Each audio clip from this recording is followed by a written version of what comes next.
So here is the new Honor View 10. This is an idea of the packaging that you'll get. It's not the full retail packaging, as this is a review sample. You can see the name on the front. Very traditional style Honor box. So, phone at the forefront. Normally this would be wrapped. Move that off to the side. Underneath, just the shell, and then we have our compartment where your SIM pin is held, and also this would contain your warranty information and some SAR information. What we do have in here though is a TPU style case, which is always appreciated, so that'll help keep the phone kind of scratch free. Nothing else in there, and this is where your charger and your power cable would be. Now it does come with a supercharger, which I happen to have because I've reviewed the Mate 10 Pro, so it will come with one of these in the box, and this will allow very fast charging. I have been using this on my Mate 10 Pro without any problem. I'm using a EU adapter, as this was the European model that I had as a review sample. So we'll move all of this out of the way and we'll bring the phone into the foreground. So there we are. This is the blue or black model, I believe they are actually calling it. Let me just double check. Okay, it's not going to tell me on the box. Blue. Yeah, they're calling it the blue. Now it is a 128 gigabyte memory with 6 gigabytes of RAM. Now those specs may sound familiar because that is exactly what I have in the Mate 10 Pro. There is, however, some significant differences between them. Firstly, size. So you'll see that the Honor View 10 is slightly taller. It is also around about the same thickness, and the actual width is slightly thinner. It is ever so slightly taller, as you can see there. Camera placement is also different. So we have our vertically stacked camera on the Honor Mate 10, and then on the Huawei Mate 10 Pro, and then on the Honor View 10 we have them horizontally stacked with an LED flash next to it. We also have no rear fingerprint sensor. The reason for that is that the fingerprint sensor is now on the front. This is so that it can use a face unlock technology, and the sensor array for that is located in this area. We do also have our front facing camera, which is just double checking, I believe it is a 13 megapixel front facing camera. The rear facing camera is a 16 megapixel RGB camera and a 20 megapixel monochrome, and you've got that dual LED flash as I mentioned. The other big difference we've got here is on the bottom. So you do still have your USB Type-C, which is supercharged capable, but you also have the addition of a headphone jack. So you won't need to lead the dongle life with this device. You do have that headphone jack on the bottom. Bezels are pretty thin, and it does have a pre-fitted screen protector, but apart from that there's not much of a lip. Also, the back of the phone is metal, as opposed to the Huawei Mate 10 Pro, which is glass. Up the top we do still have our IR emitter and a noise cancelling mic.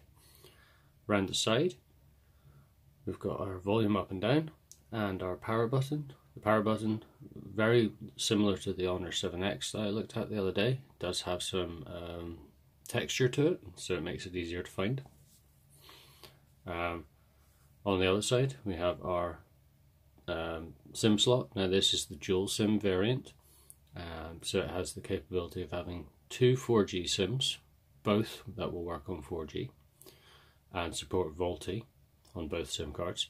However, it also supports up to a 256GB micro SD card, which is a really nice touch. Nothing else on that side.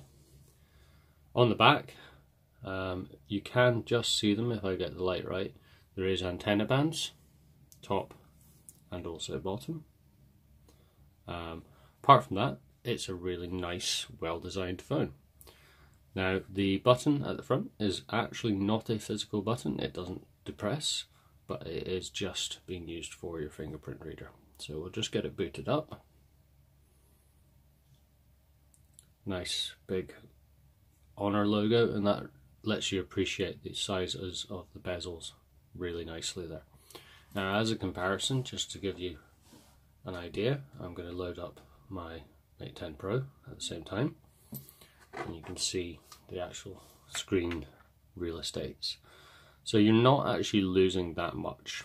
This is a 5.99 inch screen. This is, I believe, a 6-inch screen. The resolution of the screen is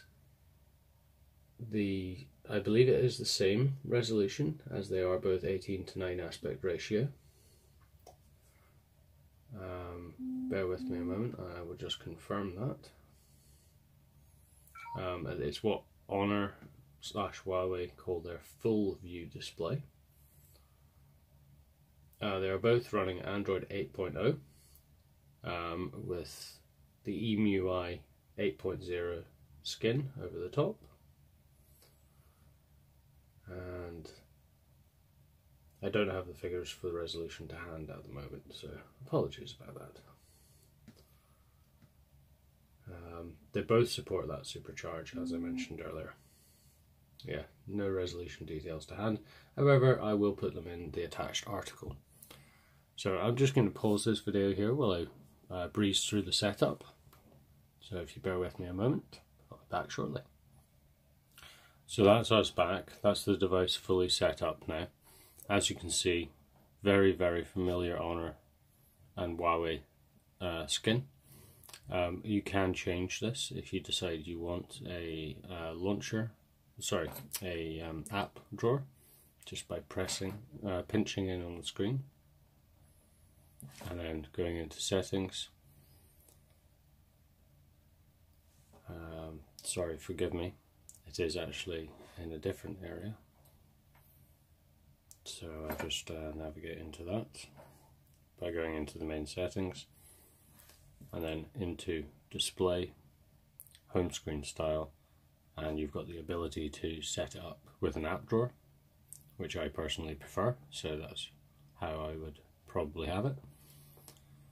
And you can see that it's quite smooth switching between the two screens there, and you've got the Google launcher also there as well.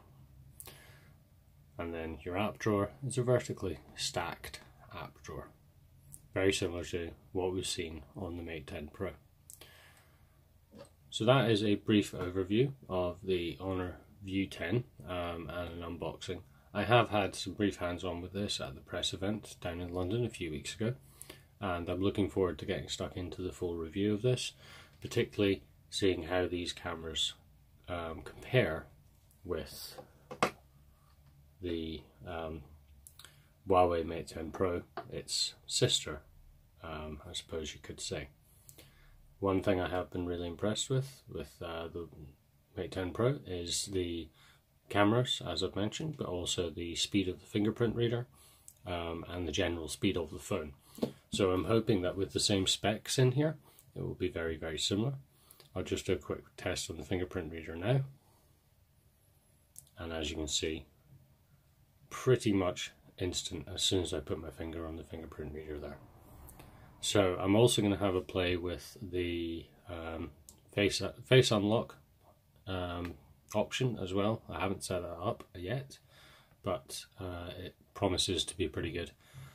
Whether or not it's fully available at this time, I don't know, because it was mentioned in the press event that it may be pending a future software update. So we'll have a look at that and find out more when we go through the review. Thanks very much, and I'll see you on the next one. Bye.